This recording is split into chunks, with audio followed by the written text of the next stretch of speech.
Hello guys, welcome to the my channel.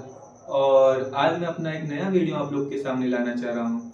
और ये video जो है एक खिलाड़ी पे लेके है जिसकी शायद आज तक उतनी बात नहीं हो रही, यानी बात तो हो रही है बट उस पर सुनवाई नहीं की जा रही है। और मुझे भी लगता है जहाँ तक कि उसके बारे में थोड़ा बातचीत करनी चाहिए हमें और आप लोग के साथ शेयर करना चाहिए। इसलिए मैंने सोचा कि ये वीडियो आपके सामने लाऊं। तो मैं बात करूंगा आज इंडियन क्रिकेट के ओपनर यशस्वी जायसवाल की, जो कि टेस्ट के भी यानी टेस्ट के अपना ओपनर है, बट और सभी टीम के नहीं है। यानी कि T20 हुआ, वनडे हुआ, इस सब में अभी ओपनिंग नहीं कर पा रहे हैं। वो उनको उतना मौका नहीं दिया जा रहा है। तो मैं उसी पे लेके बात करने वाला हूँ आप सबसे कि उनको मौका क्यों नहीं मिल रहा है, रीज़न क्या है इसके पीछे का कि उनको मौका दिया क्यों नहीं जा रहा। और यशस्वी जायसवाल को उतना मौका नहीं दिया जा रहा, शुभम गिल को उतना मौका दिया जा रहा है। तो इसका रीज़न क्या है, उसके पीछे की क्या सीन है, वो मैं थोड़ा आपके साथ शेयर करने वाला हूँ। तो देखिए, बात है यशस्वी जायसवाल को टेस्ट में पूरा मौका दिया जा रहा है। तो टेस्ट में उनके स्टैक में बताना चाहूँगा आपको कि वो 26 मैचेस खेले हैं। 26 मैचेस में वो 7 सेंचुरीज बनाए हैं और 12 हाफ सेंचुरीज बनाए हैं, जो कि काफ़ी अच्छा है। और बढ़िया स्ट्राइक रेट से खेलता है, डोमिनेट करते हैं अपने गेम को यानी कि वो जब खेलते हैं ना तो पीछे वाली टीम को वो डोमिनेट करते हैं, प्रेशर में लाते हैं। उस तरह के खिलाड़ी वो आप कर सकते हो, बिंदास खिलाड़ी जिस तरह से हम लोग कर सकते हैं वो हैं। और रह गई बात उनकी T20 मैचेस में, तो T20 मैचेस में उनको 23 मैचेस में उनको मौका दिया गया है।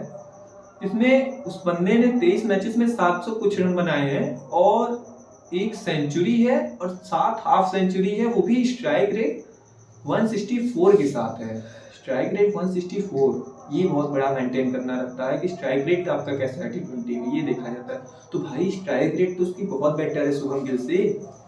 आप अगर ये देखना चाहोगे कि स्ट्राइक रेट या फिर एवरेज 36 की है भाई की अपनी एवरेज, आप देखोगे T20 में तो एवरेज उसकी 36 की है और स्ट्राइक रेट भी बहुत बेटर है। बट रीजन नहीं समझ में आ रहा है कि क्या है, T20 में उसको मौका दिया क्यों नहीं जा रहा है। और कुछ ऐसे खिलाड़ी हैं जिसको मौका दिया जा रहा है तीनों फॉर्मेट में। कुछ ऐसे खिलाड़ी इसको खिला सकते हो, जैसे मैं बात करूंगा हर्षित राणा की। और इसमें मुझे कोई लॉजिक ही नहीं समझ में आ रहा कि हर्षित राणा को तीनों मैच में मौका दे सकते हैं, तीनों फॉर्मेट में, और यशस्वी जायसवाल को नहीं दे सकते, इतने टैलेंटेड खिलाड़ी को। उसका तो मुझे रीजन ही नहीं समझ में आ रहा कि ऐसा कर क्यों रहे हैं आप लोग। कि हर्षित राणा को आप एडजस्ट कर सकते हो, खिला सकते हो, तो भाई आप यशस्वी जायसवाल को भी तो कर सकते हो ये चीज।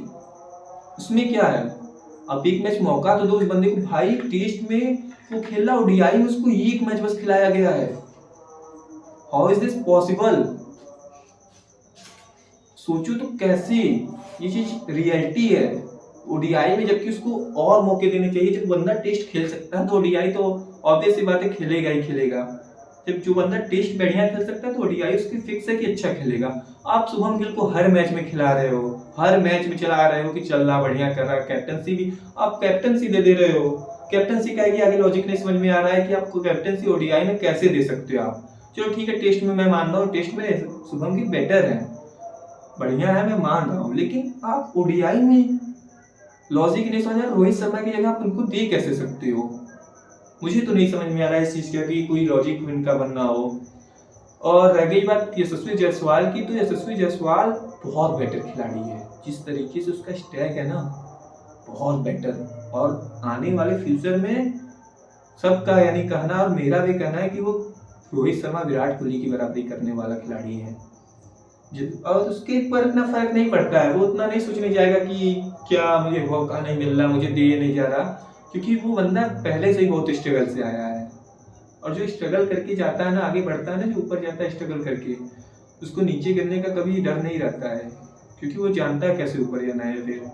तो इस चीज़ का यशस्वी जायसवाल के ऊपर कभी डर नहीं रहेगा। और जो ऊपर से ऊपर रहता है उसको इस चीज़ का डर रहता है।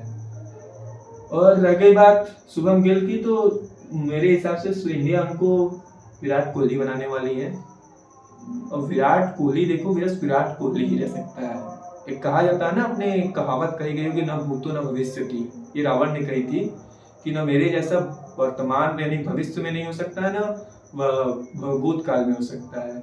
वो वही सेम चीज होती है विराट कोहली के साथ, न भूतो न भविष्य थी। विराट कोहली जैसा खिलाड़ी न वर्तमान यानी फ्यूचर में भी नहीं आ सकता है, न पास्ट में आ सकता है। विराट कोहली बस विराट कोहली ही रह सकता है। और ये बात अब मुझे याद रखिएगा हमेशा।